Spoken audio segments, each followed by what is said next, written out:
पहले अपने RS pre में पूछे गए प्रश्नों की आप सभी साथी खुश होना। हाँ, 4th ग्रेड है, पटवार है, वीडियो है, लैब असिस्टेंट वाले बच्चे हैं, और इसके साथ साथ मैं कहूँ आपको सब इंस्पेक्टर रेट वाले बच्चे, सभी के लिए बहुत इंपॉर्टेंट क्लास है। हो सके तो व्हाट्सएप स्टेटस पे लगा दो, सभी दोस्तों को शेयर हो जाएगी अपने आप ही, कहने की जरूरत ही नहीं पड़ेगी मुझे बार बार शेयर की। तो आ जाओ सभी साथी, शुरू करते हैं। सबसे पहले लिखिएगा, निम्न में से किस पुरास्थल की पहचान पुरातत्वविद टीएच हैंडले ने एक बौद्ध कस्बे के रूप में की है?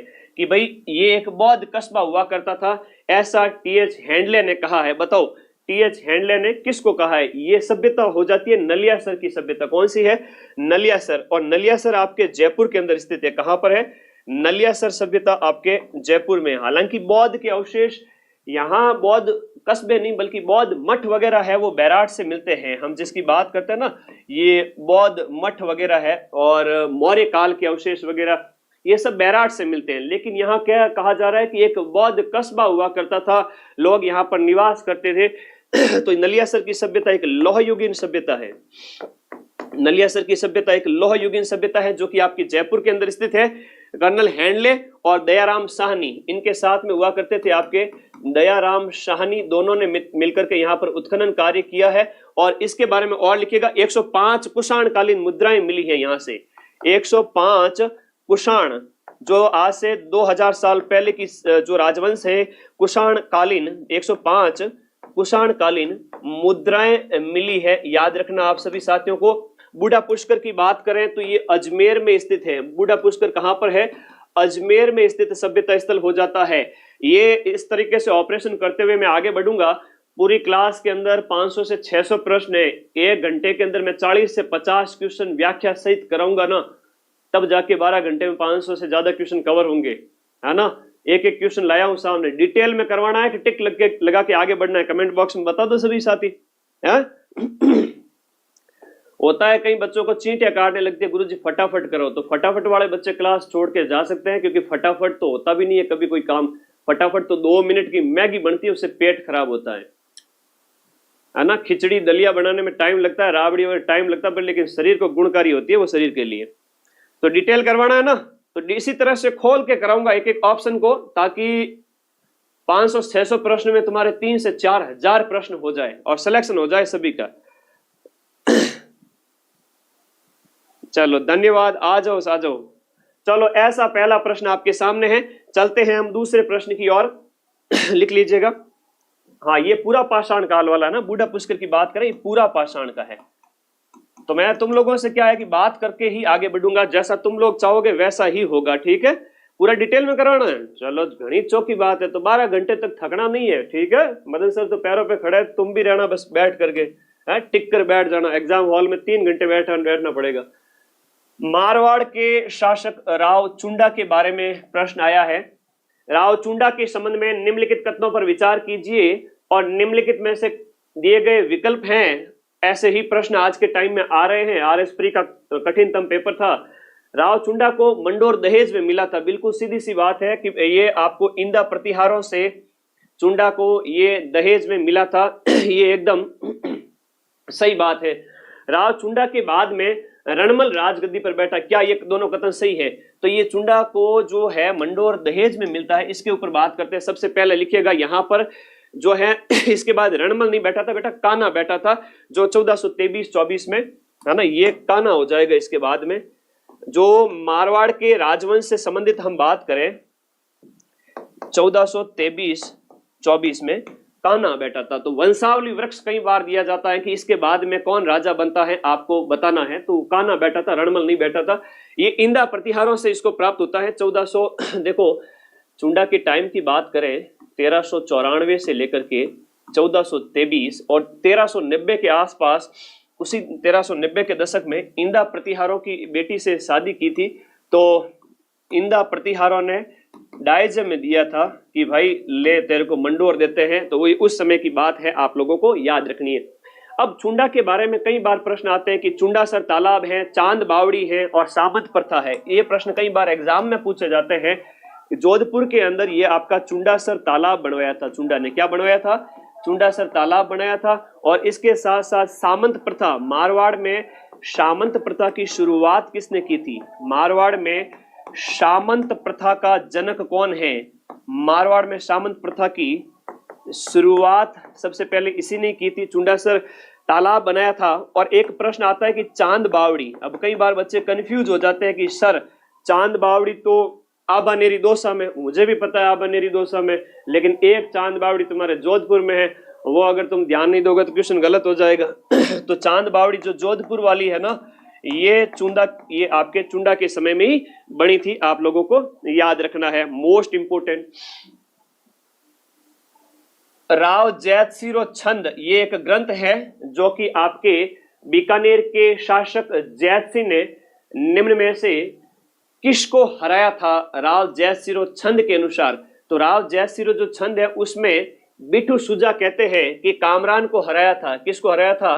कामरान को हराया था। अब ये बिट्टू सुजा तो इसके क्या है? लेखक है इसके, ये आपको याद रखना है। और कामरान किसका भाई है? कामरान, असगरी, ये हिंदाल, ये सब हुमायूं के भाई हुआ करते थे।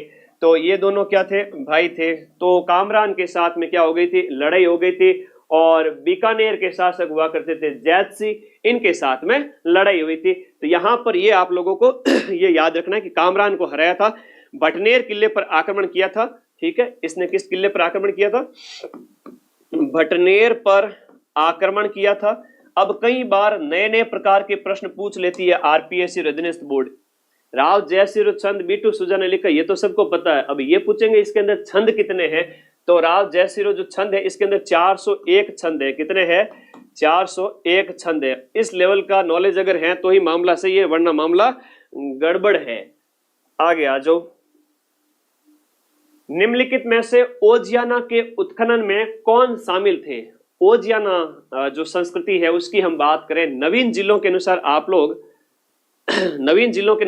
लोग कमेंट बॉक्स में बताओ कि ओजियाना संस्कृति वर्तमान में कौन से जिले में स्थित है ना? ये कई बार प्रश्न आता है, पहले ओजियाना कहां थी और वर्तमान में कहां है, बताओ।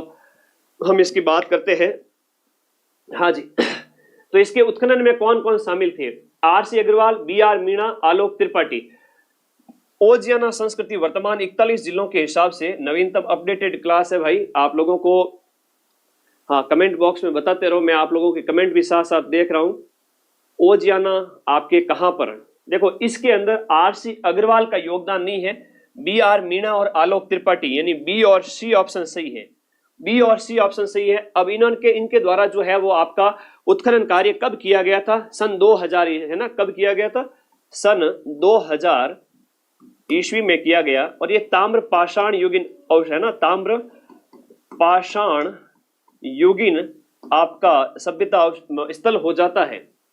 बदनौर, बिल्कुल बदनौर सही है।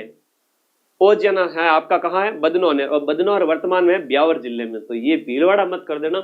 ओजियाना कहाँ है वर्तमान में? आप इसको करोगे, बदनौर में है और ये आपका ब्यावर में पड़ता है वर्तमान में। अब पहले वाला तो भीलवाड़ा में था, मामला चल जाता था, ठीक है। और अब ये आपको नए जिलों के अनुसार याद रखना है। अब ओजियाना से क्या क्या मिला है, क्योंकि कई बार परीक्षा में अवशेष पूछ लिए जाते हैं। तो अगला पॉइंट लिख लो कि ओजियाना से प्राप्त जो अवशेष है ना, ज्यादा नहीं है, की पॉइंट लिखाऊंगा 2-3। पीवाईक्यू क्या होता है कि कोर एरिया है, वहीं से हर बार परीक्षा में प्रश्न आते हैं। अगर आपने वो देख लिए तो आपको पढ़ने का ढंग पता चल जाएगा, ठीक है मेरे भाई। हाँ, खारी नदी के किनारे, बिल्कुल सही है ना, खारी नदी। तो ये भी याद रखो। इसके साथ साथ अवशेष में लिखो टेराकोटा का बैल और तांबे की मूर्तियां मिली, विशेष रूप से तांबे की चूड़ी मिली। एक तो तांबे की चूड़ी। टेराकोटा आप सबको पता है, मोलेला गांव राजसमंद वर्तमान में फेमस है।